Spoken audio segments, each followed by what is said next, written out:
introduction. No pressure. I feel I now want to talk about the semicolon in Ezekiel.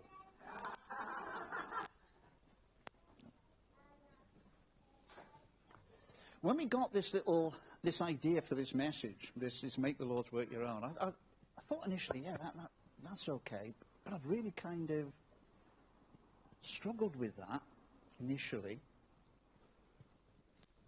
What do I do on that? Well, the picture that came to me on this one is that piece of a jigsaw. That we have this idea that God sees the bigger picture. And we just have this little bit of that picture. But there is a problem with that, because I don't know any Christian really wouldn't want a piece of that jigsaw. If that's God's bit for them, I don't know anybody who wouldn't want to grasp that. Say, yeah, give me that little piece of that jigsaw that's mine. But there is a problem with it, isn't it? And the problem is in our heads. That there's such a responsibility about that, because we're not talking just about doing a little job of work. We're talking about eternal life here. We're talking about people's lives for eternity. And this is big stuff. And sometimes we think, well, what if we mess it up? What if we get it wrong? Because who am I to take a piece of God's jigsaw, this big plan, and do it? What happens if it finishes up looking like that? If I mess it up, I mean, it's so obvious. So sometimes we can look at it and think, perhaps if I can just have a little bit of somebody else's piece, I can go onto the back of it that way. Having my own piece of that jigsaw, something that I'm responsible for, something that is my work, being God's work, my work, and all this kind of stuff, it is just scares the socks off me. What if I mess it up? See, sometimes, I don't know if I'm the only Christian here who feels sometimes like a disappointment to God. That I mess up. I don't know if I'm the only one. And we see it sometimes in prison. A guy will seem to have God boxed. He's got all this stuff. He can quote the scripture. He's got his recovery sorted. Then he steps outside prison and we filter back news about him to the guys. Yeah, he's doing really well. And then he slips. He makes a mess of it. And then we've got to go back into prison and say, how's so-and-so doing? Well, we're back inside. And guys react in one of two ways to that. They can use it as a discouragement. They can look at it and say, well, hang on, if so-and-so can't make it, what chance have I got? Or else they can process it and can dismiss it and say, well, perhaps he only had what they call prison faith. That faith that can operate okay in a bubble, but can't cope with the real world outside, the pressures of it. And we can do the same. You can look, because the Christian life is difficult. It is difficult. All these non-Christians who come in and they say, Christianity is easy, isn't it? Just relying on God to do everything. Don't know what they're talking about. Yeah. People who say that need to try being a Christian for a few days. Going against the flow, forgiving people that you really want to slap. All this kind of stuff. It's hard work. And we slip, we wobble, we stumble, we fall.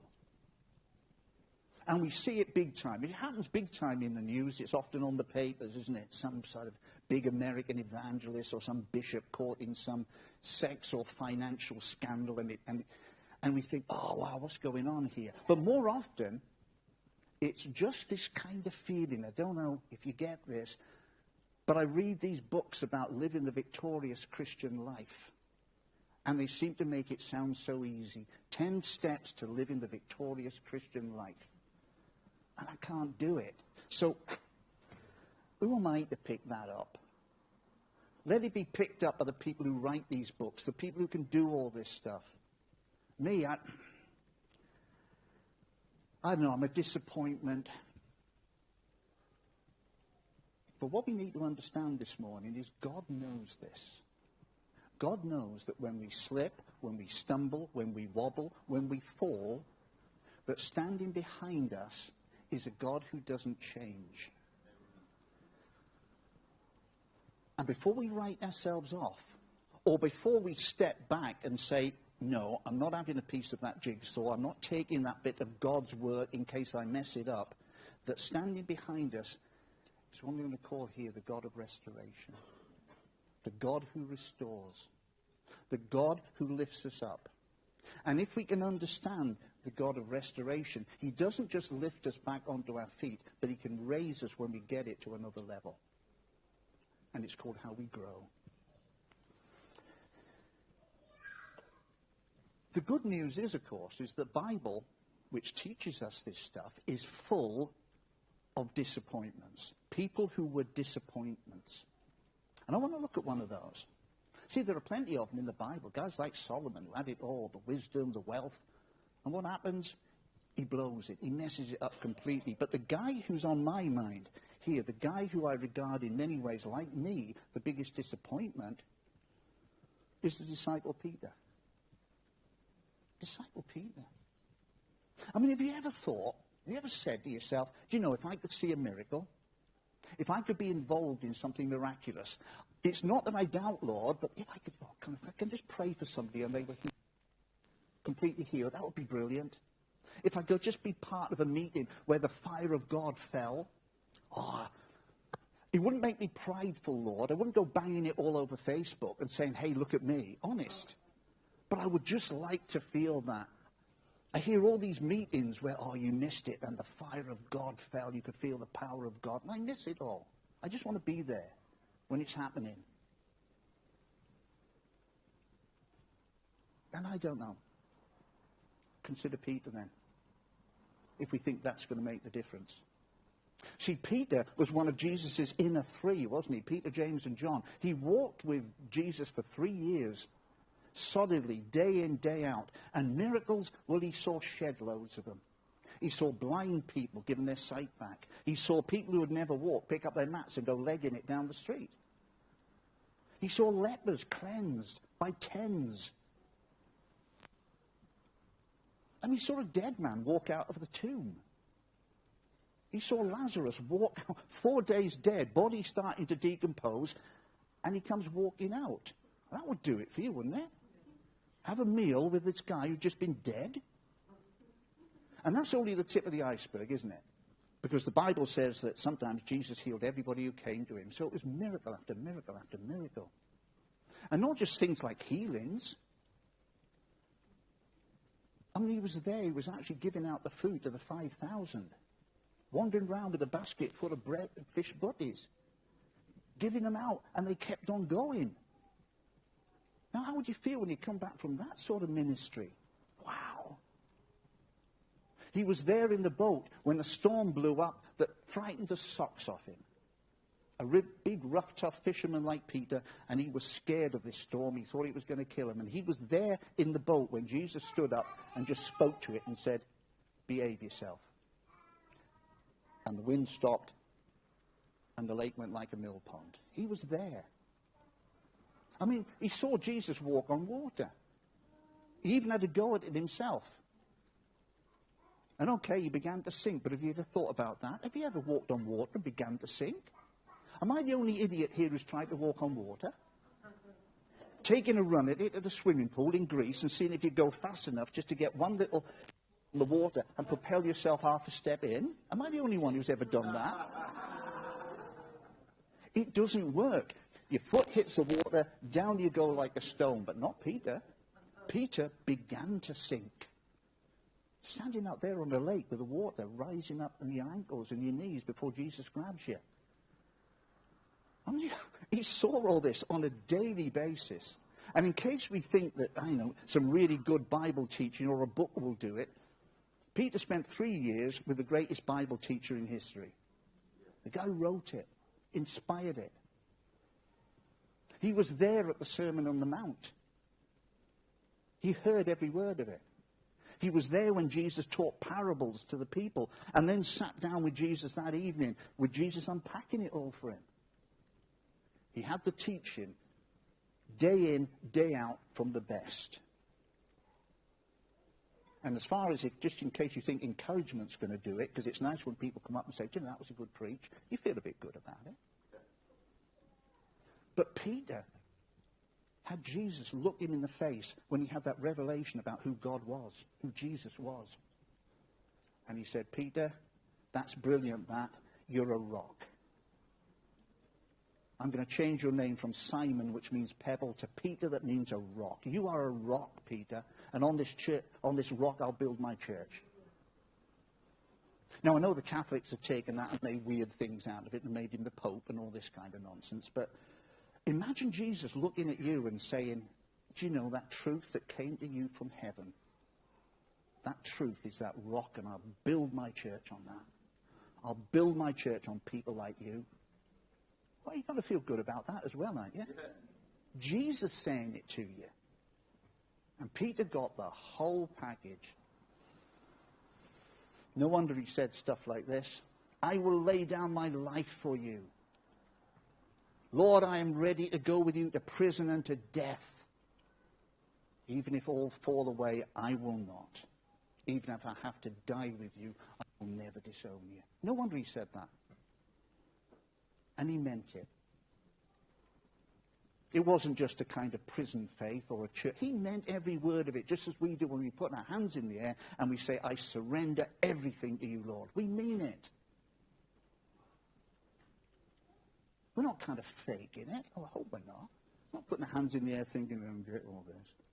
We mean it. We want it to be real. Oh, when they say, I want that piece of that jigsaw, yeah, give it me. I want that piece of that. I really, really want it. Peter wanted it. But within a couple of hours of saying all that stuff, Jesus is arrested. And when Peter is challenged to stand up for Jesus, you're one of his followers, he says, surely you are one of them, for you're a Galilean. Peter began to call down curses, and he swore to them, I don't know this man you're talking about. Come on. Jesus who? Never heard of him. If you've ever felt you've let Jesus down, what about Peter? 3 years of all that stuff, and it never gave him the strength of character to stand up for a couple of hours in the real world, and he blew it. So what's our reaction to Peter then, this disappointment? Well, we could do what they do in prison, couldn't we? And say, well, let's be discouraged then, because if Peter can't get it, I never will. Or we could write him off. That was just church faith. He was just talking the talk. He couldn't walk the walk. And if we did either of those, that would be sad, wouldn't it? If we wrote Peter off. Because this same guy, a few weeks later, was standing in the middle of Jerusalem preaching Christ crucified boldly, and 3,000 people were saved off the back of his first preach. Now that's not bad. That's not bad numbers for an evangelist, is it? 3,000 people saved off his first preach. Just as well we didn't write Peter off. So here's the question then, what changed Peter? What changed him from this huge disappointment to this superstar? What changed him from zero to hero? Well, the traditional answer's obvious, isn't it? Come on, that was Pentecost, wasn't it? That's what changes people, the power of the Spirit falling on him. Tongues of fire came on his head and the others. That's what we need. We need tongues of fire to fall on us, to set us alight, so that we burn out there on the street. That's easy. It's Pentecost. Well, no, it wasn't. Oh, yeah, that was a big part of it. But Pentecost is just an event. A major event. It happened on that day. But that wasn't what really restored Peter.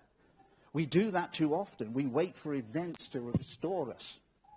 We go to a meeting. Perhaps I'll get this power there. We come to a prayer line at the front of a church. Perhaps when somebody lays hands on me, I'll get the power then. We're always looking for an event to change us. But it wasn't the event that changed us. It was the process that led up to that event. Without that process, Peter would not have been ready for Pentecost. He may not even have been there. And it's that process that we need to look at. that process of restoration. What was the process? Well, the process began the moment that Peter denied Jesus. And it begins the moment that we slip, fall, stumble, stagger. Because with that process, Peter had to face three things. The first thing he had to face himself. It's where it starts, where the process of restoration begins, when you mess up, when you fall, when you doubt and say, no, I can't have that piece of a jigsaw. The place that we start is looking at ourselves, not at anything else. We look at ourselves. And we look at ourselves with openness and honesty. See, it's no good Peter going back to the disciples and saying, oh, it wasn't my fault, guys. I just found myself denying him. That's like the alcoholic going back to the pub, getting drunk and then saying, well, it wasn't my fault. I had a row with my partner and I found myself in the pub getting drunk. No, it wasn't. You didn't find yourself in the pub. You were beamed into there like Star Trek. You had an idea in your head, it dropped down, and you suddenly thought, I deserve this. This will make me feel better. Then you walked to the pub, you walked through the door, you walked up to the bar, ordered the drink, and you drank it. And you need to acknowledge that. There were no excuses. You did it. It was your choice. There might have been reasons, but it was your choice. And it's no good Peter going to the disciples as well and minimizing it. Oh, I only denied him once, honest. No, 3 times. You did it 3 times. 3 times you had the opportunity to stand up for Jesus, and you blew it each time. See, you acknowledge it openly and honestly. Now, Peter did that. He had a head start because Jesus had told him what he was going to do before he did it. And so he acknowledged his guilt. And he acknowledged it very quickly. It says he broke down and wept. He went outside and wept bitterly. He got there. He acknowledged that it was his fault and he'd messed up. And it's the first thing we do. Don't blame. We have to acknowledge it. See, that truth and that honesty is important. Peter got there straight away. The quicker that we get to that point, the better. When we start to feel guilty. See, we avoid guilt, but guilt is good. Guilt is a good thing. It's shame that's the problem. See, if I do something and hurt Jamie, and I feel guilty about it, well, that's good, because that will draw me towards Jamie if I'm a man, and go up to him and say, sorry, Jamie, for doing that. I apologize. And we can make it right. It draws me towards him. But if I start to feel shame, then it's going to push me away, because the minute that Jamie walks into the room, I'm out the door, because I don't want to face him. See, guilt is good. People who don't feel guilty never change anything. Why would they? They've done nothing wrong. But when you feel guilt, that's okay.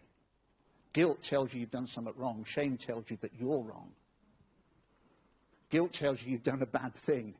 Shame tells you you are a bad person. And that's when people run from church. That's when people take these pieces of jigsaw and say, not me. I'm not worthy of that. Don't give me that. Give it to these people who never make mistakes. Guilt is good if you act on it. But you've got to act on it before it turns into shame. I came across a letter from a guy in prison. Actually, I didn't come across the letter. I'd written down some phrases from it that he wrote, so I can't even remember who it was or what he'd done. But I must have copied it down just to use in prison or somewhere. And he wrote this. I'd love to remember who it was. Liz can perhaps remind me later, but I can't record it at all. He wrote this. Thanks for being there for me. I don't deserve it. I'm not a nice person. It's tormenting me. I bet you don't think I'm such a nice guy now. I let everyone down. I turned my back on God once more. I don't deserve forgiveness. I'm where I should be. I cried for you. I saw the hurt in your eyes. Why am I so scared of life? I don't deserve your friendship. I'm confused and angry at myself because I know that all that's happened all the way through my life is my own doing. See, there's a guy who's recognized something, recognized his guilt, whatever he'd done. I have no idea what it was. But it's on the verge of turning into shame. I'd love to remember what happened. But if it turns into shame, That's it. You walk away and say, I deserve all this stuff. Yeah, all this nasty life that I live, all this pain, all this misery, I deserve, so bring it on me. So what I did when I chose to become an alcoholic. Initially, you feel full of self-pity, and you want God to beat you up. So, Lord, should I give up alcohol? And I'm expecting God to go slap, bang, because I want to be told that I'm a miserable wretch. But God doesn't do that. God doesn't tell you, remind you of all that. God lifts you up. See, this lad had reached stage 1. He had to face himself, and he's faced himself openly and honestly. But before that turns into shame, you've got to do something else. See, Peter had to face himself, but the next thing he had to do was to face Jesus. Now, you have to do that very quickly. Because when we hurt somebody, we tend to turn around and expect them to be angry, fist clenched. I'm going to put you straight. I'm going to sort you out. And we have to recognize very quickly that when we turn around and face Jesus, it's not like that. When we're looking up on the ground and thinking, Jesus is going to be looking at me with disappointment, with anger, we find that Jesus is offering a hand that's got nail marks in it to lift us up. It's when you're drowning in the sea of self-pity and the lifeboat turns up, it's a hand with nail marks on it that leans over and says, get on board. We have to understand that Jesus does not change. He's the same yesterday, today, and forever. And we may feel we've let him down, but we need to face very rapidly the God of forgiveness, grace, and mercy. Jesus' heart goes out to the fallen to lift them back up. Consider what Peter might have done for those last few days while he's processing this. We don't know what he did. He never made it to the cross. Only John did that. But he made it back to the disciples. And I think he was probably open and honest with them. But he may have plotted various things. We do it all the time. Perhaps he sat there in a room somewhere with his hands over his ears, not listening to the baying of the crowds outside. Perhaps he plotted how he was going to become a hero. I'm going to take on the Roman army and rescue Jesus with my sword, knowing that it would never happen. We don't know what he did for those days, but we know Easter Sunday came. And the tomb is opened. Jesus is risen. The women go down to the tomb. The stone is rolled away. There are 2 angels there. And they speak to Mary Magdalene. And they say this, don't be alarmed, said the angel. If you're looking for Jesus, the Nazarene who was crucified, he has risen. He is not here. See the place where they laid him. But go and tell his disciples and Peter, he is going ahead of you into Galilee. There you will see him just as he told you. See, it's not that Peter's not a disciple anymore, but Peter gets mentioned personally. Go and tell the disciples, but make sure you tell Peter. Make sure absolutely certain that Peter is there. Because Jesus knew that Peter would need to hear the words, it's okay, more than anybody else. But how Peter was feeling, he would need that hand lifting him up. So make sure you tell people that Jesus says it's okay. But don't forget to tell Peter. Make absolutely sure he gets the message.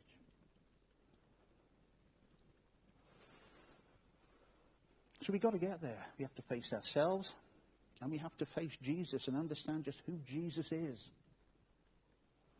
But that's not quite enough for restoration. Because if that's all that happens, we'll mess up, get lifted up, mess up again, get lifted up, mess up again, and get lifted up. We'll go round and round in circles doing that forever. We have to learn something else. And Peter had to do the same. He had to face himself. He had to face Jesus. And the next thing he has to do, he has to face the truth. He has to face the reason behind his slip so that he can learn and grow. Why it happens. Understand why it happened. What can we learn from this? Now, Sometimes we just kind of minimize it and we say, well, it's part of my anger problem or something like that. But for someone like Peter, and often for most of us, it's something much deeper than that. And to be really restored, Peter had to face the truth. And that happens in John 21. They go back to Galilee. Jesus meets them in Galilee. They've gone out fishing. Jesus appears on the shoreline. Peter recognizes him, leaps into the sea and swims back to shore to be with Jesus. Jesus cooks them breakfast. I mean, that's nice in itself, isn't it? When he meets up with the disciples, he doesn't kind of give them a nice little sermon and lecture. He just cooks them breakfast. But after it, he has a one-to-one conversation with Peter that says this. When they'd finished eating, Jesus said to Simon Peter, Simon, son of John, do you love me more than these? Yes, Lord, he said, you know that I love you. Jesus said, feed my lambs. Again, Jesus said, Simon, son of John, do you love me? He answered, yes, Lord, you know that I love you. Jesus said, take care of my sheep. The third time he said to him, Simon, son of John, do you love me? Peter was hurt because Jesus asked him the third time, do you love me? He said, Lord, you know all things. You know that I love you. Now, when I first came across that when I was a Christian, and thought, well, why does Jesus ask him 3 times? Somebody just kind of said, well, it's to balance it out, isn't it? Peter denied Jesus 3 times. Now he asked him to say, I love you 3 times. It kind of balances it out. And I kind of accepted that. But the more that I've reflected on that, it doesn't make sense, that. It can't just be that. That's too mathematical, isn't it? 3 denials, 3 I love yous, cancels out. Doesn't work for me, that one. Something missing. That would have Jesus reminding Peter of what he's just done. And God says he'll never do that. He will not remember your sins anymore. It doesn't mean that God's got amnesia and forgets them. He'll just never bring them up again to beat you up with. We do it. Other people do it and remind us of all the things that we've done wrong. They do it. But God says he won't. I will not bring that. Once it's dealt with, it's dealt with. I will not bring it up again and again. There's something more going on here. And of course there is. 2 words for love going on here, aren't there? That we're familiar with. One is agape, unconditional love. That love that requires nothing in return. It's just there. And filio, which means brotherly love or friendship. It's the love we're more used to because it needs feeding back and forth. It can die, it can change. And of course, both these are in play here. When we look at that conversation again, you start to get it. See, what Jesus really says is this. When they finished eating, Jesus said to Peter, Simon, son of John, do you truly agape me? Do you truly love me unconditionally more than these? And Peter's response is this. Yes, Lord, he said. You know that I filio you. I love you as a brother. Jesus said, feed my lambs. You ever had that happen to you? You ever gone to somebody and said, do you love me? And they go, yes, I'm very fond of you. And you think, that's a no then, isn't it? It's yes, but that's not what I asked you. I didn't ask you that. I asked you whether you loved me. And you just told me you like me a lot. And the chances are you've done that because either you don't want to admit it to yourself or you don't want to hurt my feelings. Yes, but I don't. But you don't get away with that with Jesus. Jesus pushes at it. So you get it again. Again, Jesus said, Simon, son of John, do you truly love me unconditionally? Do you truly agape me? He answered, yes, Lord, you know that I filio you. Jesus said, take care of my sheep. You don't get away with it with Jesus. He'll prod you until you get to the point. But the third time, it's different. The third time, he said to him, Simon, son of John, do you filio me? Do you love me as a brother? Do you even love me as a friend? That's why Peter's hurt. Because Jesus asked him the third time, not do you agape me, not do you love me unconditionally, but do you love me as a friend? But at least this time he can answer him honestly. Yes, Lord. You know all things. You know I love you as a friend. Feed my sheep. 3 times, Peter is asked that question. What is your relationship with me? Twice, he tries to say it's something that it's not. The 3rd time, okay, I get the message. This is where it's at. And that's important, isn't it? You can raise your hands. You can say, Jesus, you are everything to me. You are the air I breathe. I surrender everything to you. And if Jesus tapped you on the shoulder and said, are you sure about that? In the middle of your worship, I surrender all. What about? You are everything to me. But hang on, you get more excited about your football team than you do about me. Are you sure that's what you mean? Do you agape me? You love me unconditionally? And sometimes we want it to look that way, but it's not. And we'll know with people in recovery that when they start trying to play 2 games, it tears them apart. When they try to be something that they're not, it rips them down the center. And the first stage of building anything in recovery and in our faith is to be brutally honest with where we're at. No, Jesus, I don't love you unconditionally. There are conditions to it. I would love it to be. I would love to. I mean all this stuff when I sing it. But I love you as a human. I love you as a real person. I love you to the best of my ability. And that's where we need to get here. What's your relationship with me? Yeah, I love you, Jesus. But I love you to the best of my ability at this time. And that's all that Jesus wants. He knows it anyway. It's the next question that's important, that's not asked here, but we know it's there. You love me in the best way you can at this moment. Well, do you want it to stay that way, or would you like to grow? It's that question that's important. See, notice in the middle of all this, Jesus doesn't sit there and say, I'm not going to give you a job. While you're processing all this, you're working out what your relationship is. Go on, feed my sheep. Take care of them. Feed them. Build church. Do what I called you to be. Don't throw away that jigsaw. Don't throw away that piece of it. You don't have to wait till you agape me or pretend that you are before you grab hold of that. No, I will give you that piece of that jigsaw where you are now. And then, if your answer to that question, do you want to build on that relationship? Do you want to deepen it? Is yes. Well, let's go then. Let's go ahead of it. This section is often put in the Bibles as the reinstatement of Peter or the restoration of Peter. But understand this, it comes in 3 stages. Honest with yourself. Facing Jesus and understanding who he is. And then understanding the reasons for that. And then starting to grow on it. See, here's the conclusion. Be honest about where you stand with Jesus. He knows anyway. Don't pretend it's somewhere it's not. He'll just rip you up. You think, have I got away with it this morning? Jesus knows anyway. Do you want to grow in your faith? If the answer to that is yes, crack on with where you are and grow it. You grow it from a basis of honesty. You can't build an agape ministry on a filio foundation. You can't build something that requires this total commitment if your commitment is limited. That's like trying to stand a pyramid up on its point. Turn it the right way up.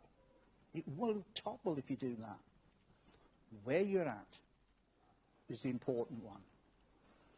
But even while Peter is coming to terms with it, Jesus gives him a purpose, a job to do. He doesn't wait for you to be this amazing super Christian. He just waits you to be real and want to grow. And then he gives you the piece of the jigsaw that's yours, or will guide you towards it. And that's what the church leaders did, didn't they? That's what they did while they were waiting for it. They got on with church. They elected leaders. They started building numbers. They started to get the foundations right. So by the time they got to Pentecost, they were ready. And Peter was ready. But it had taken a process to get there. Not just an event, a process. See, 3 years of signs and wonders did not give Peter the strength of character to survive even for a couple of hours in the real world. But 5 minutes on a beach, talking on a one-to-one with openness and honesty to the Savior of the world, changed him and gave him the foundation to build a life. And what a life it was. See, at that moment, Peter did not agape Jesus. He couldn't. He did later. He grew into it, died on a cross, crucified upside down. But not yet. He built that. And there's the starting point.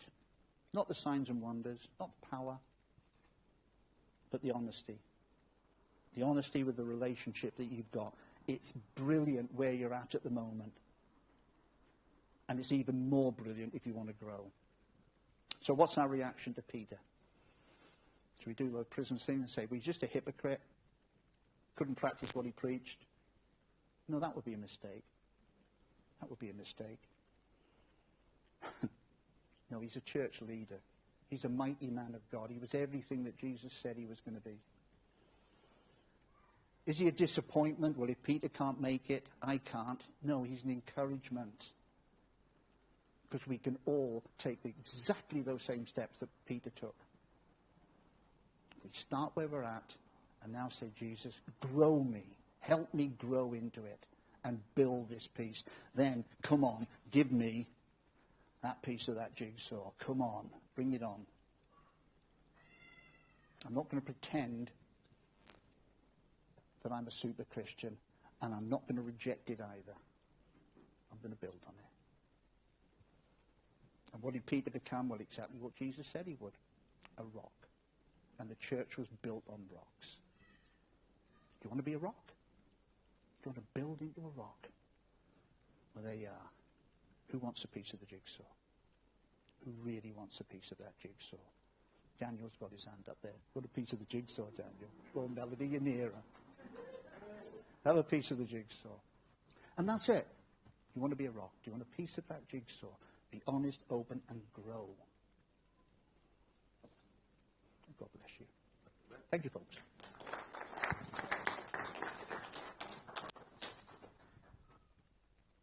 That's really spoken to me. That has really spoken to me, and I just feel we need to take a minute now with the Lord and reflect on what has just been shared. Do we feel like Peter? Do we feel unworthy?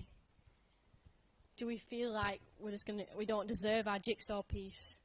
Well, let's be honest with the Lord right now and spend just a little bit of time with the Lord and ask, Lord, I don't feel worthy, but I know you want me to. And I want to grow in my jigsaw piece. I want to grow and grab hold of it. If I don't feel you, I will agape you, but Lord, I need you right now.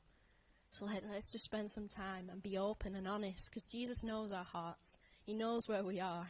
We can lie to ourselves, but we can't lie to the Lord. So let us spend some time and reflect on what Allan has just shared and be honest with Jesus and say, I want to grow. And if you don't want to grow, ask yourself why and come before with the Lord with that question.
of our salvation.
Joy of my salvation,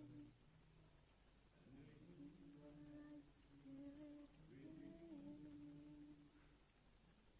Father, today, even as we leave this place, we recognize, O Lord, that we can only come to you for restoration. We recognize, O Lord, that Lord, only you.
Lord, we bless you, Lord. We honor you.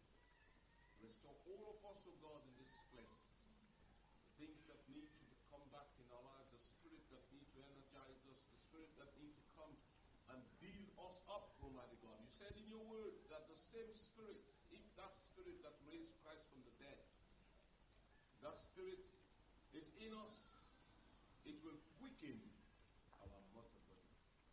Lord, help to quicken us. Thank you, mighty God.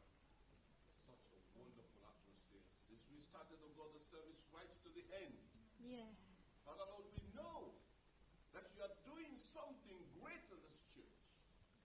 You are restoring, mighty God. You are bringing people back to you. Yes. You are doing something that, mighty God, we cannot even fathom. You are doing something in the spirit realm, Father Lord, that is left to be seen in the physical. You are doing some good work in the life of people. So, Lord, we are waiting to see the reaping point. Father, we are waiting to see the testimony. Yeah. We are waiting to see people queuing up to say, yes, this is what God did to me. Since I joined this church, since I get restored, this is what the Lord did to me. Yeah. So, Lord, we leave everything in your capable hands, oh God. Thank you, Father. Bless one, oh God, and bless all that are here today. Even those that are not here, those that are sick, Father Lord, among us, we pray, my God, that you touch them. Wherever they are, my God, your word says, oh God, that let the elders pray the prayer of faith, and they may be made whole. So, Father, make them whole and make us whole. Touch our lives as we go home. Go with us. Prepare the way for us. Make every crooked road straight, Father. This week, let this week be a week of miracle. Let it be a week, Almighty God, that yes, we can say, this is what God did to me. And it is so marvelous in His sight. We bless you, Lord. We honor you. For you are a good God. In Jesus' name. Let's give God a big hand.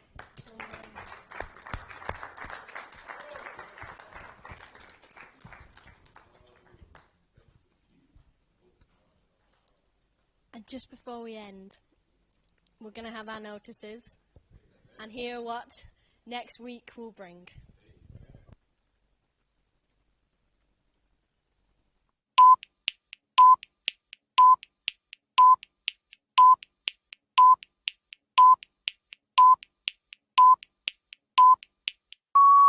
Welcome to Grace News.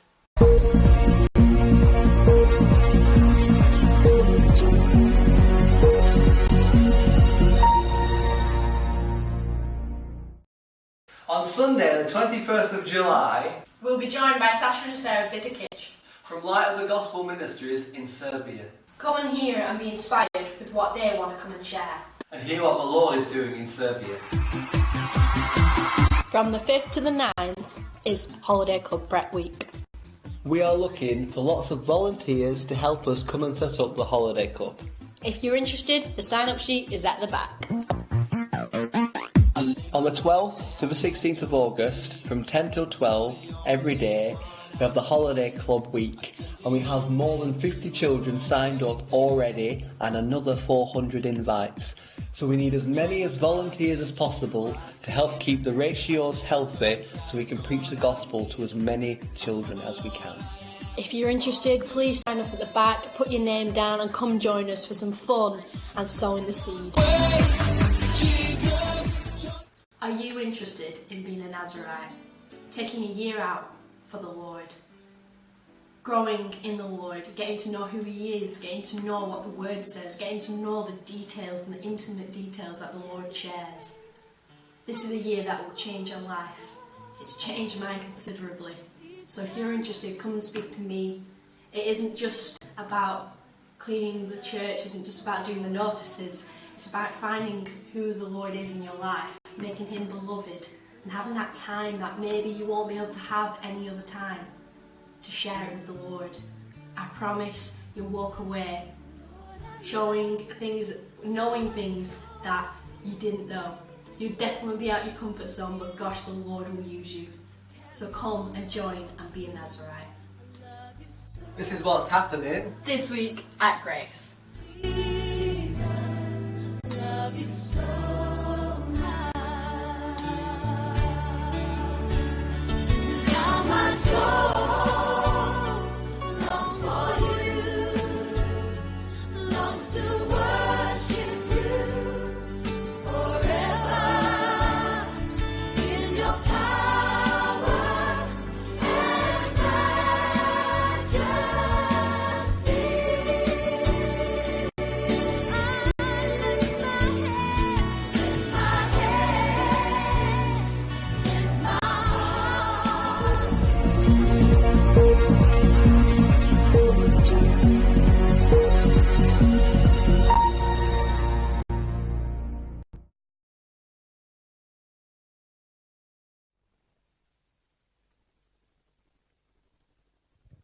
Exciting times. I just want to pray to end, but I want us to walk away holding on to what I've shared. The time that we've had has been incredible.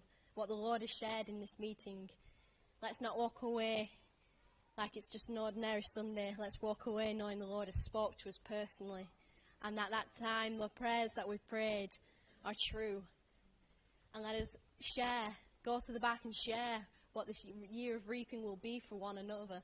And have a look around the back and see what you can get involved in the church. Lord, I thank you. I'm speechless, Lord. I'm speechless in what this meeting has been. I really am. I'm lost for words, Lord. So all I can say is thank you. Yeah. Lord, that you're going to be with us when we walk out the door. Thank you, Lord, that you're with us in our fellowship.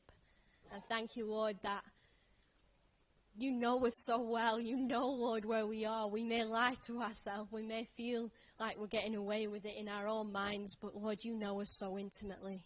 You know us so well. And, Lord, that freaks me out sometimes, Lord, that you know me so well. You know my mind. You know my heart. But, Lord, at the same time, it comforts me because you know it all, yet you love me. And you don't want to leave me the same. You don't want to leave me as I am. You want me to grow. You want me to grow in your word. You want me to grow in your calling. And it's what you want for us all, Lord. to get to know you more as beloved. So Lord, I thank you. Amen. Go and enjoy some fellowship and let love.